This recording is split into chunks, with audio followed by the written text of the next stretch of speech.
selanjutnya kita akan belajar mengenai kerucut. Ingat, kerucut adalah bangun ruang sisi lengkung.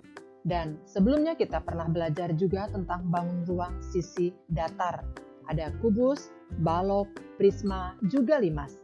Kita ingat kembali bahwa limas segitiga adalah limas yang alasnya berbentuk segitiga. Sedangkan limas segi 4 yang alasnya segi 4. Limas segi 5, alasnya segi 5. Sampai limas tahingga, limas yang alasnya berupa lingkaran. Nah, coba perhatikan, limas yang alasnya lingkaran ini adalah kerucut. Berarti kerucut adalah limas yang alasnya lingkaran. Berikutnya sahabat matematika, unsur-unsur dari kerucut. Kita ketahui bahwa kerucut merupakan limas yang alasnya lingkaran, di mana terdapat titik sudut ada 1 buah di puncak. Yang kedua, rusuk juga ada 1 buah melingkar pada alasnya.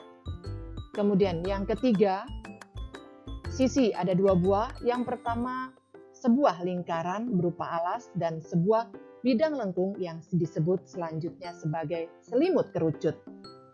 Sedangkan tinggi kerucut, seperti di gambar ini, adalah OP, di mana pusat lingkaran O dan P adalah puncak, maka tinggi kerucut adalah OP. Sedangkan diameter alas kerucut adalah AB dan jari-jari kerucut adalah OA. Sedangkan AP disebut sebagai garis pelukis. Bila kita belajar tentang segitiga siku-siku, kita akan ingat bahwa AP atau garis pelukis ini merupakan sisi miring pada segitiga siku-siku. Sahabat matematika, untuk menentukan luas kerucut dapat digunakan dengan cara membuat kerucut terlebih dahulu. Caranya, buat lingkaran besar, kemudian buat lingkaran kecil. Pada lingkaran kecil, letakkan diameter, kemudian tarik garis yang tegak lurus dengan diameter tadi, tepat di tengah atau di pusat lingkaran kecil, hingga membentuk garis yang tegak lurus. Pada lingkaran besar, pusatnya di P, buat jari-jari AP dan jari-jari BP, hingga membentuk juring APB. Nah, juring APB ini kita gunting dan letakkan pada lingkaran kecil yang sudah dibuat tadi. Letakkan P-nya di atas atau di puncak dari garis tinggi yang sudah kita buat. Maka setelah dilekukan akan terbentuk sebuah kerucut. Dengan demikian, yang semula AP adalah jari-jari pada lingkaran besar menjadi garis pelukis pada kerucut, sedangkan busur AB akan menjadi keliling lingkaran pada kerucut. Dengan demikian, berarti juring lingkaran bila dipotong dan digunakan akan menjadi selimut kerucut. Maka selimut kerucut didapat dari juling lingkaran APB. Dan keliling lingkaran alas kerucut merupakan busur AB. Sahabat matematika, untuk luas selimut dan luas sisi kerucut, seperti yang sudah kita lakukan tadi, buat lingkaran besar. Lingkaran besar ini lalu diarsir dan buat juga jari-jari AO dan jari-jari BO, di mana jari-jari ini yang nantinya akan merupakan garis pelukis dari si kerucut. Kita dapati sebuah juring-juring AOB dari lingkaran besar ini. Kemudian buat jaring-jaring kerucut. Jaring-jaring kerucut didapat dari juring AOB.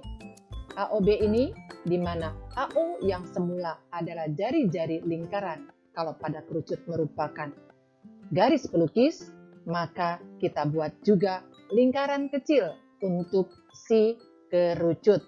Didapat dari bahwa keliling lingkaran pada kerucut merupakan busur dari lingkaran besar. Dengan demikian, kita tahu di sini ada selimut kerucut dan hubungan lingkaran besar dengan jaring-jaring kerucut sebagai berikut. Bahwa luas selimut kerucut berbanding dengan luas lingkaran besar akan sama dengan keliling pada kerucut atau lingkaran kecil berbanding dengan keliling pada lingkaran besar. Berarti luas selimut kerucut keliling lingkaran kecil dibagi keliling lingkaran besar dikali luas lingkaran besar.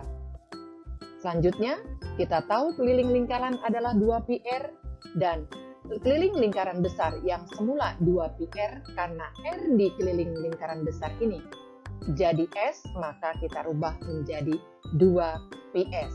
Dikalikan dengan luas lingkaran besar yaitu πs kuadrat.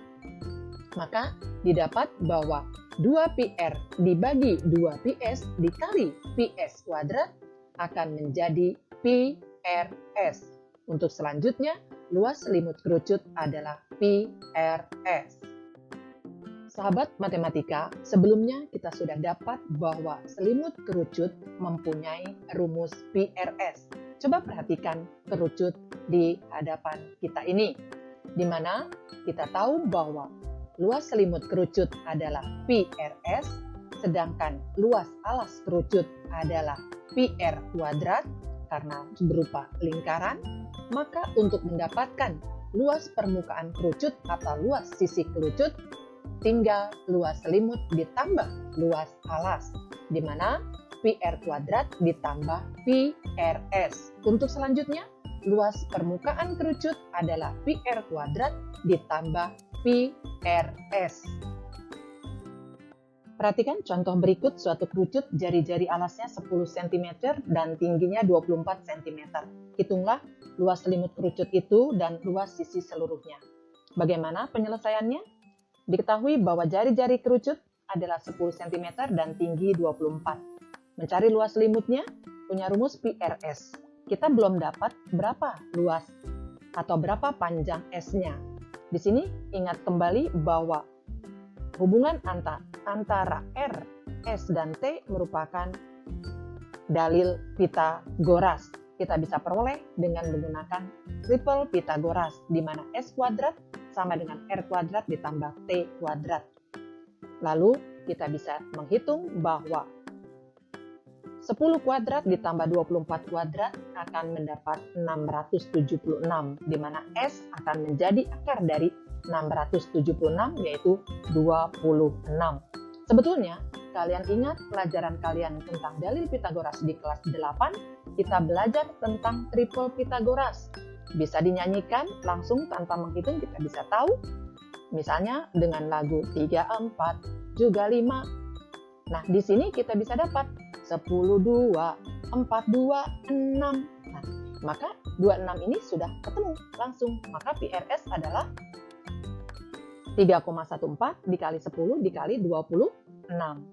Dengan demikian, luas selimut kerucut adalah 816,4 cm persegi. Selanjutnya, luas sisi seluruhnya, berarti tinggal luas alas ditambah luas selimut. Alasnya berupa lingkaran, berarti PR kuadrat. Ditambah luas selimut yang sudah kita dapat tadi, berarti 3,14 dikali 10 ditambah 816,4 dapat 1130,4. Maka luas sisi seluruhnya adalah 1130,4 cm persegi. Selanjutnya, suatu kerucut luas sisi seluruhnya 704 cm persegi. Jika panjang jari-jarinya 7 cm, tentukan panjang garis pelukisnya dan tinggi kerucut itu. Penyelesaian dari contoh yang kedua, diketahui luas kerucut 704 cm persegi dan jari-jari 7 cm. Kita cari garis pelukisnya berapa dan tingginya berapa. Seperti tadi, kita tahu bahwa luas kerucut adalah luas alas ditambah luas selimut. Berarti PR kuadrat ditambah PRS. Di sini kita belum tahu berapa itu S-nya. Maka kita cari S-nya dahulu. 704 sama dengan 22/7 dikali 7 pangkat 2 ditambah 22/7 kali 7 dikali S. Maka kita bisa peroleh S-nya adalah 550 dibagi 22, yaitu 25. Coba perhatikan kembali, S-nya sudah dapat 25, R-nya 7. Berapa tingginya? Kembali lagi ke triple Pythagoras. Cara gampang, 3, 4, juga 5, 6, 8, dan 10. Nah, di sini sudah ada 7 dan 25. Berarti berapa tinggi dari si kerucut ini? Ada lagu 72, 42, 5. Coba kita buktikan, betul tidak tingginya adalah 24? Kalau kita tahu tadi bahwa garis pelukisnya adalah 25, berarti S kuadrat sama dengan R kuadrat ditambah T kuadrat. Berarti 25 kuadrat dikurang 7 kuadrat. 625 dikurang 49 adalah 576. Berarti tinggi adalah 24. Betul. Kalau kita sudah hafal lagu triple Pythagoras, langsung saja bila soalnya itu pilihan ganda, 72, 42, 5. Selanjutnya, sahabat matematika, volume kerucut. Kita tahu bahwa kerucut itu sama dengan limas yang alasnya lingkaran. Maka volume kerucut akan sama dengan volume limas. Rumusnya, sepertiga luas alas kali tinggi. Hanya bedanya luas alasnya. Karena alas kerucut berupa lingkaran dan luasnya PR kuadrat, maka otomatis volume kerucut akan menjadi sepertiga luas alas kali tinggi, dan sepertiganya tetap luas alasnya PR kuadrat dikali tingginya. Dengan demikian, bahwa volume kerucut 1/3 PR kuadrat T, di mana P adalah volume, R adalah jari-jari, dan T adalah tinggi kerucut. Untuk selanjutnya, volume kerucut adalah 1/3 PR kuadrat T. Coba perhatikan contoh soal berikut ini. Ada sebuah kerucut, hitunglah volume kerucut bila jari-jarinya 5 cm dan garis lukisnya 13 cm. Kembali kita mencari tinggi. Ingat, triple Pythagoras, ada 5, ada 13. Bagaimana? 5, 12, 13. Berarti tingginya adalah 12. Kita coba.